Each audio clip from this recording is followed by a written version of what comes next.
Hello and welcome back to the channel. If you're new here, hi, you're very welcome.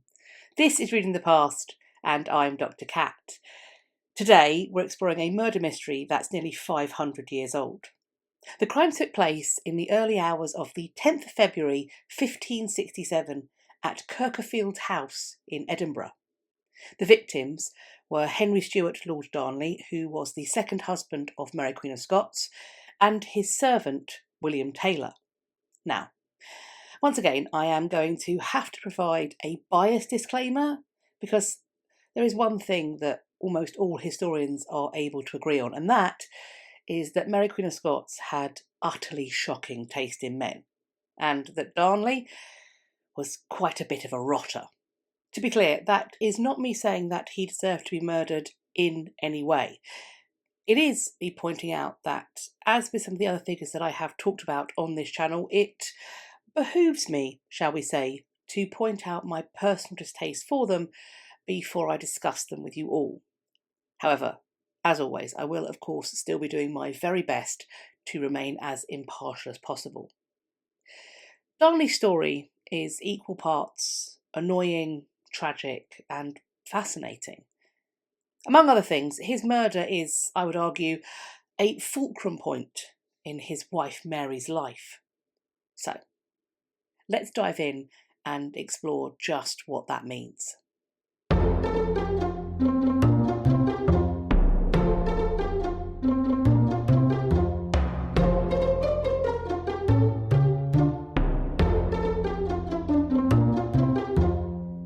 Henry Stuart, Lord Darnley, who I'm going to refer to as just Darnley for the remainder of this video to avoid me having to say those same words over and over again and also create confusion. So, Darnley's birth date is commonly given as the 7th of December 1545, but there is some suggestion that he may have been born later, perhaps at some point in 1546, as there was another Henry born to his mother and father before him, and this child had died in infancy. Darnley was thus the eldest surviving son of Matthew Stuart, Earl of Lennox, and Lady Margaret Douglas. His mother Margaret was the daughter of King Henry VIII's eldest sister, Margaret Tudor, by her second marriage to Archibald Douglas, Earl of Angus. Margaret's first husband was James IV of Scots, and together they had had one child that had survived infancy. That child had inherited his father's throne to become James V of Scots when he was just 17 months old. James V's second wife was Marie de Guise, by whom he fathered Mary, Queen of Scots. Little Mary was just 6 days old when her father died, and she became queen. Darnley and Mary were therefore both grandchildren of Margaret Tudor, albeit they had different grandfathers, and this makes them half cousins.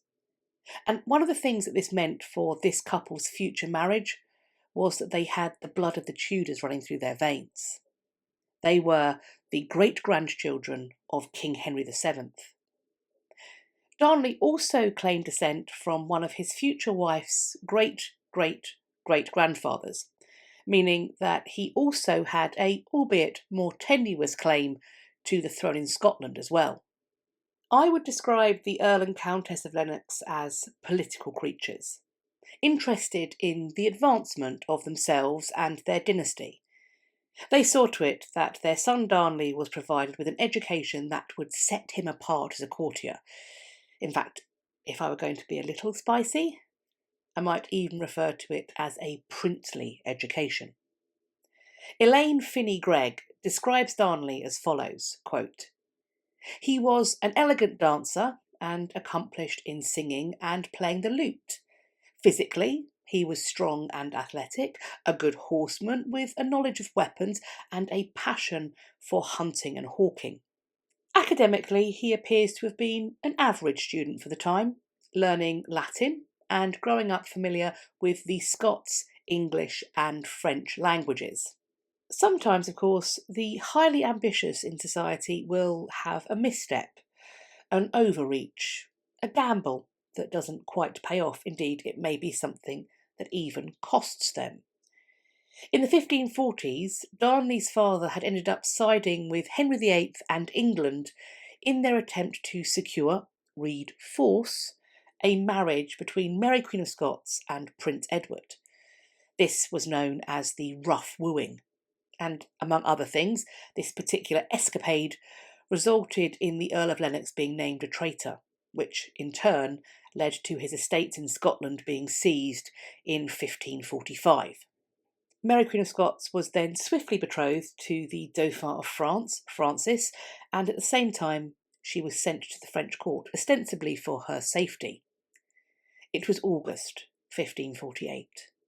Little Mary would be turning 6 in the December. Her betrothed was just 4 years old, so understandably, it would be a decade before this wedding would take place. But during the wait, Mary was educated at the French court in all of the customary courtly arts. I mean, there were languages to learn.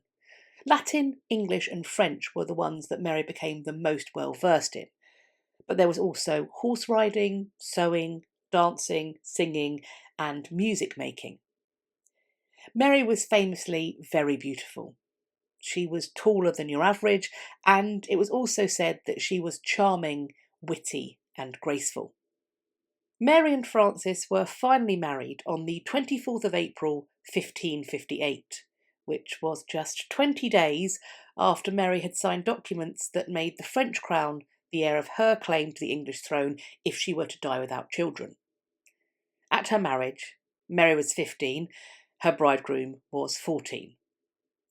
The following year, on the 10th of July 1559, Mary's father-in-law, Henri II, died, which meant that she and Francis were now the King and Queen of France. Darnley's parents recognised the opportunity in this, and so they sent their son to France to celebrate this couple's accession. Darnley at this time would have been around 13 years old, and this is the point when he first meets the woman, the Queen, that he would eventually go on to marry. Ostensibly, though, his voyage to offer these congratulations did have more than one purpose, because not only did it put Darnley firmly on the international stage as a player, but it also was intended to encourage this new Queen of France, in her role as Queen of Scots, to think about returning Darnley's father's seized Scottish lands back to him. I have absolutely no doubt that Darnley's parents would have been very proud of themselves that they had managed to pull this particular meeting off, especially when you consider the need to hide their son's movements in this direction from a suspicious English government.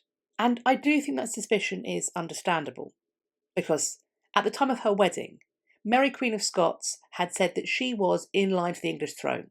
She had then happily said that if she should die without issue, that claim should go to the French crown. Now, if I was the Protestant Elizabeth, looking across the water at this Scottish Catholic Queen with these ties to France, with Scotland and France both being traditional enemies of England, and this, on top of that, the religious divide that's happening, I might be a little bit quizzical about what Mary Queen of Scots has up her sleeve. And I might also wonder why somebody who is a resident in my nation might be wanting to take trips to have a chat with her. What are they planning? So I can certainly see why Elizabeth would have wanted to keep a close track on her nobles, to see where they were going, and to wonder why they had gone to Mary Queen of Scots, not on her mission, but on their own. However, before long, Mary's place in France became tenuous, because Mary was soon to be a widow. Francis died on the 5th of December 1560, and the next King of France was Mary's husband's 11-year-old brother, who would come to rule as Charles IX. Charles's mother, Catherine de' Medici, was to be her son's regent. And Catherine was keen to reduce the authority of the Guise faction at her son's court. So, Mary Queen of Scots might have been a fitting bride for this new king, but she was going to have to be ruled out because of her connection to the Guise faction, and that came to her through her mother, Marie de Guise. Marie had died on the 11th of June 1560, so that's just a few months before Mary lost Francis. Must have been awful for Mary. Just 17 years old and first an orphan and then a widow. She was widowed 3 days before her 18th birthday. On top of that, her place in the court and the family that had raised her was now also over. Ultimately, it was decided that Mary would return to rule in Scotland. There were hopes that her presence might be a stabilising influence, something that may go some way to settling the religious and political conflicts that were plaguing her people there. Mary landed in Leith on the 19th of August 1561, and she attempted to establish her rule as a Roman Catholic queen of a majoritively Protestant nation. Meanwhile, a little further south, in England, there were fears about what Darnley and his family were actually up to. Before long, there were rumours doing the rounds. There was some suggestion that there might even be a plan for Darnley to become the Roman Catholic successor for Elizabeth's throne. Now, implicit in this is the fear that certain individuals with a loyalty to Rome might think it useful to work to make that succession happen earlier than it would have naturally. As it was, the family were arrested in 1561 and were brought to London, nice and close, so that a good, firm eye could be kept on them. However, they would be pardoned in 1563. But I still believe that their actions and motivations would remain the focus of concerned scrutiny by Elizabeth and the people around her for quite some time to come. And despite, or perhaps in fact because of this suspicion, Elizabeth would soon decide to keep the family, I believe, uncomfortably close, both physically and symbolically. To the outside world, it's a way of showing them her favour. I mean, she even successfully intervenes to ask Mary Queen of Scots to allow the return of the Lennox lands in Scotland to Darnley's father. It's tempting to me to read this as a keep your friends close but your enemies closer situation. However, I think we also have to recognise that it is possible that this family successfully won Elizabeth's trust back again. And I say that because if they hadn't, I do wonder why Elizabeth made the choice that she makes next. Because Elizabeth decides to allow Darnley to travel to Scotland himself so that he can share in the celebration of the return of the Lennox lands, heritage and good name. On the 17th of February 1565, Lord Darnley was in Fife, and he was once again in the presence of Mary, Queen of Scots.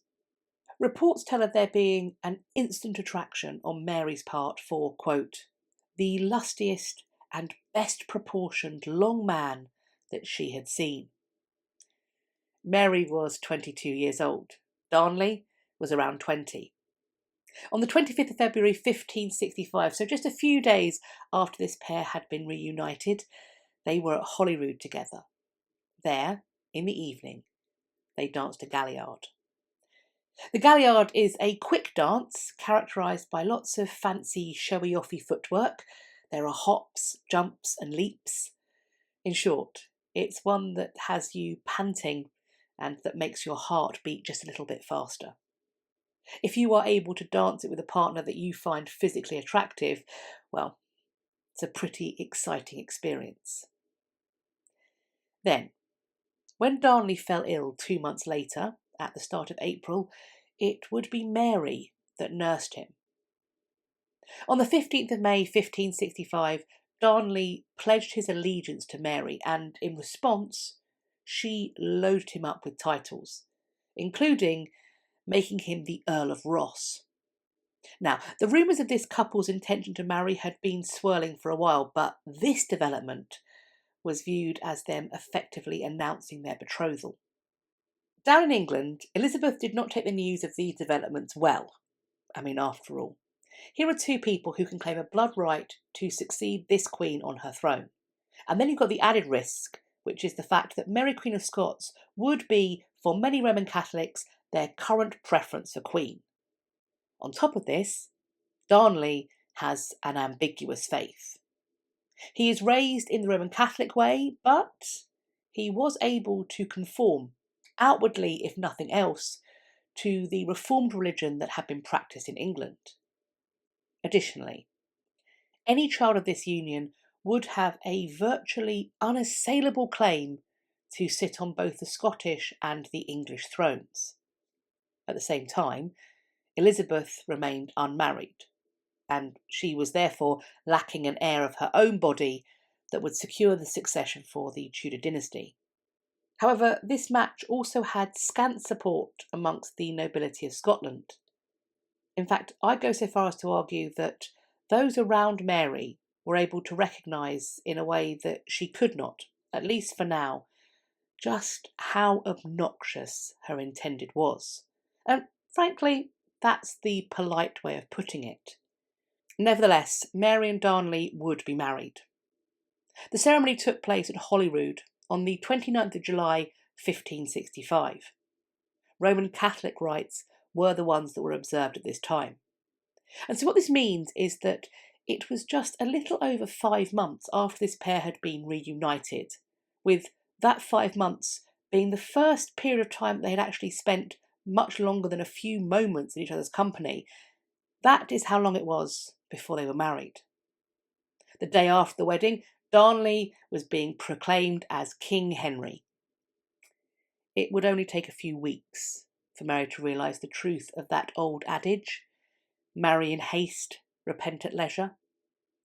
It seems that perhaps Darnley had been able to behave himself during the courtship, but now he was well and truly letting it all hang out. Darnley was a violent, spoilt, lazy, drunken fool. He was inveterately jealous and grasping for personal position and preferment. He soon began to embarrass Mary, and before long, he would terrify her. Darnley whined, sulked, cajoled, and threatened his new wife about just when he would get the crown matrimonial. Now, this was the thing that would allow him to rule Scotland in his own right if Mary should predecease him.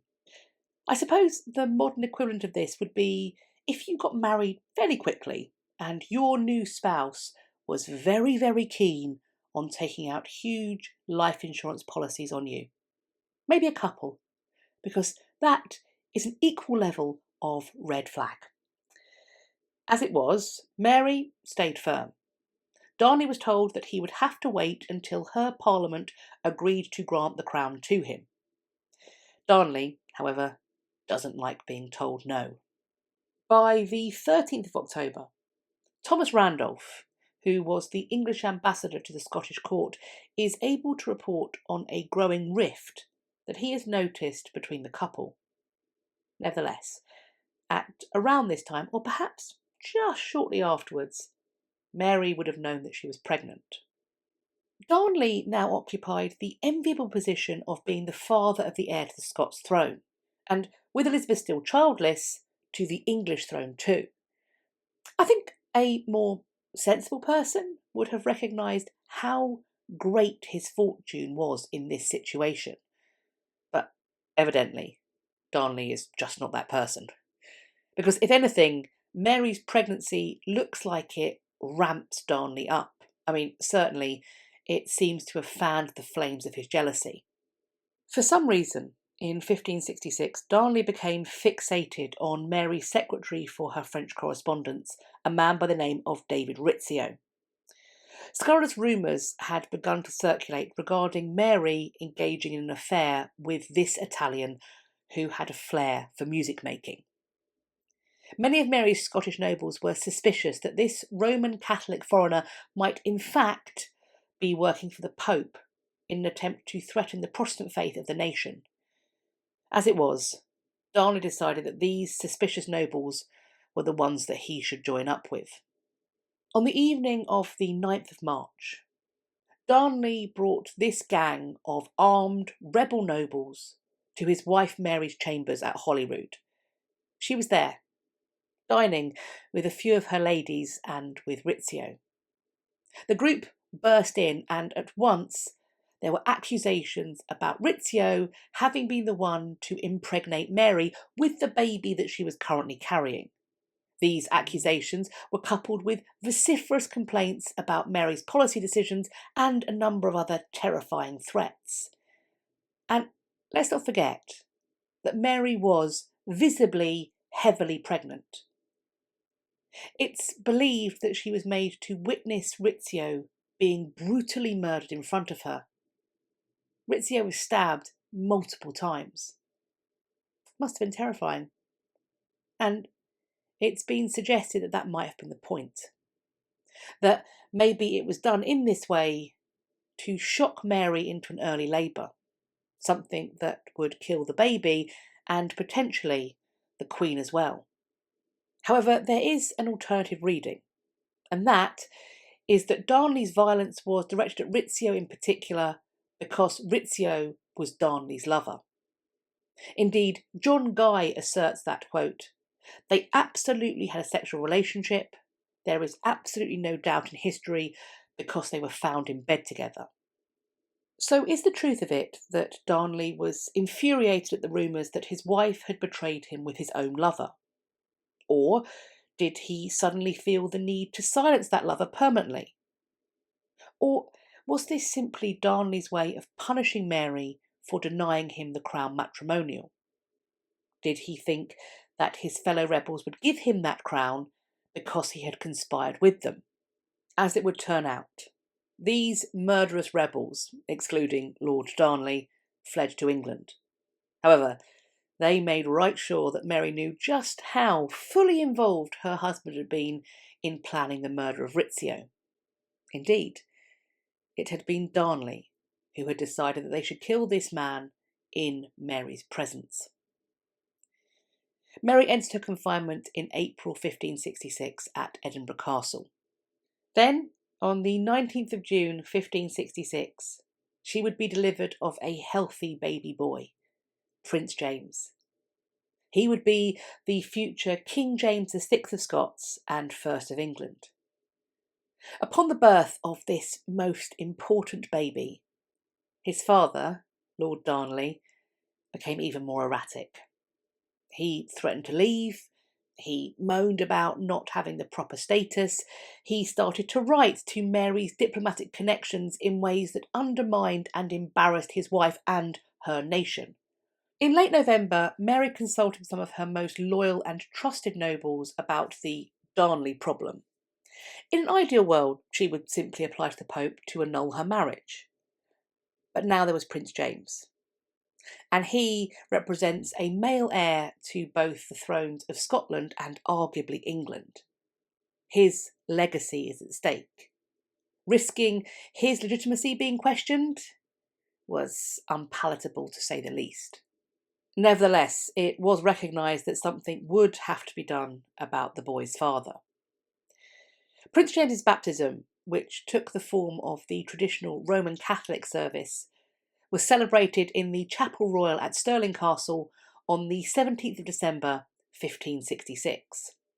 Darnley was sulking, and so he refused to attend, and instead he made plans, ostensibly, to go and stay with his father in Glasgow. It is suggested that he may have actually been planning to collaborate with rebels once again, this time to kidnap his son, have him crowned so that they could then bring down Mary and rule through little James instead, with Darnley alone at the helm. Certainly, this threat was something that Mary was warned about.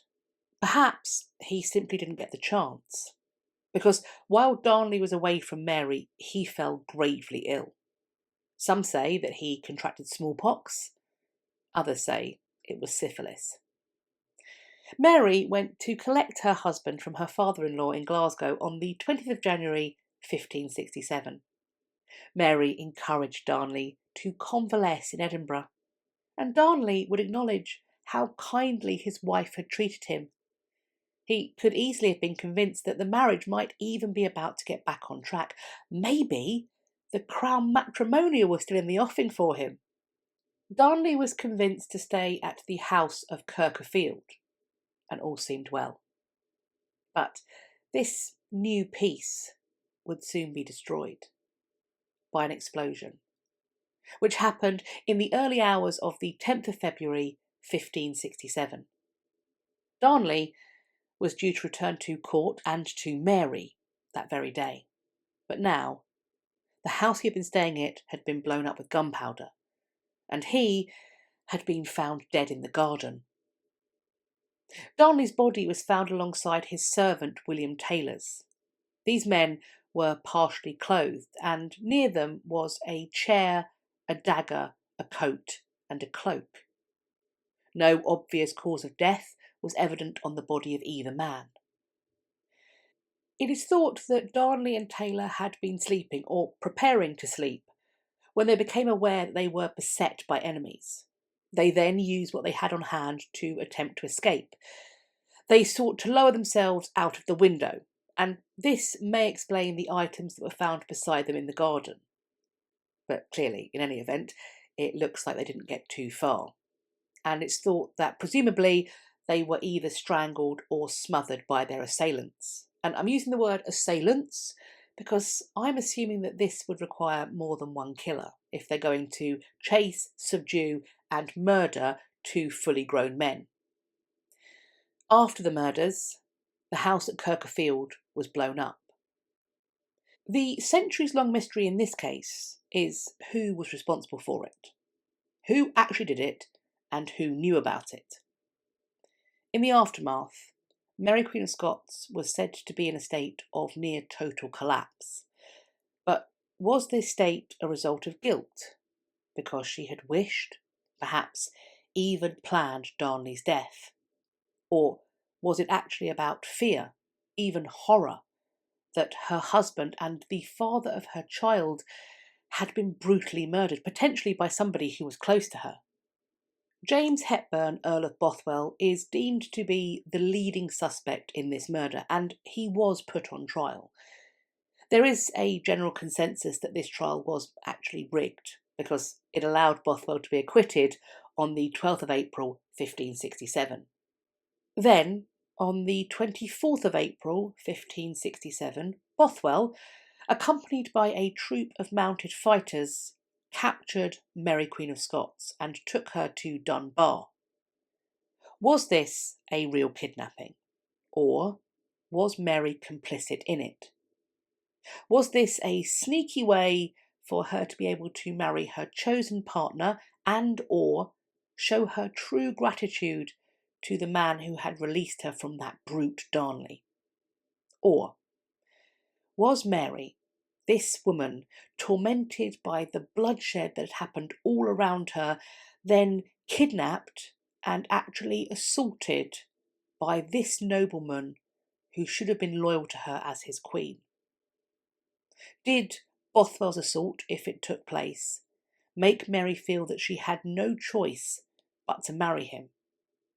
Julian Goodare writes that, quote, "On the 12th of May, Mary declared formally that, although she had not welcomed the abduction, she was now a free agent and willing to marry Bothwell." On the 15th of May, the marriage was celebrated at Holyrood House with little festivity and by Protestant rites.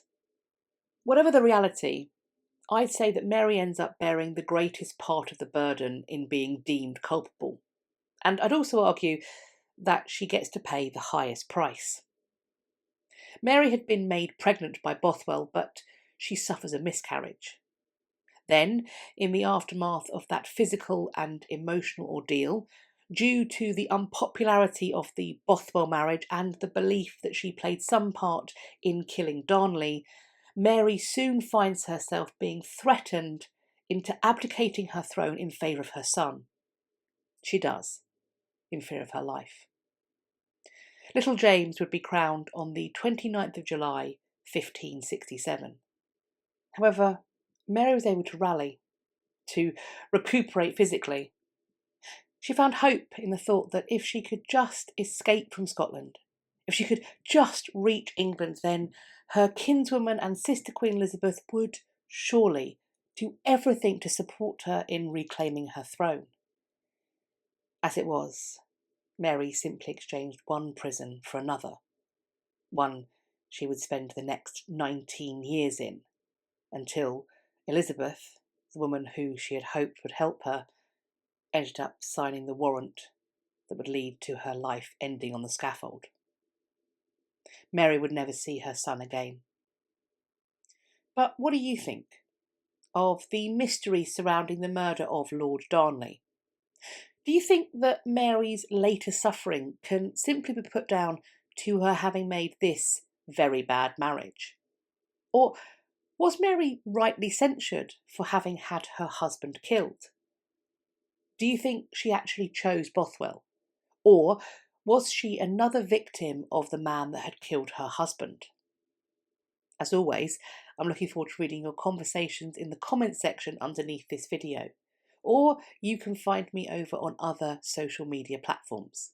I will leave links to all the other places you can find me on the internet in my description box, so do follow me over on some or all of them so that we can continue this conversation and start some others. I do hope you enjoyed this video and found it useful. If you did, why not share it with your friends? Please also let me know you liked it by hitting the thumbs up. Please subscribe to the channel, and once again, I'm going to say it. If you think you're subscribed, please do have a little check, just to make sure that YouTube hasn't mysteriously unsubscribed you against your will.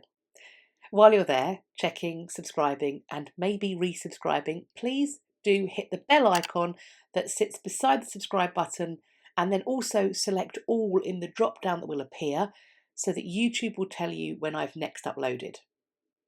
I hope you're going to have a great day whatever you're doing, and I look forward to speaking to you all in my next video. Take care of yourselves. Bye bye for now.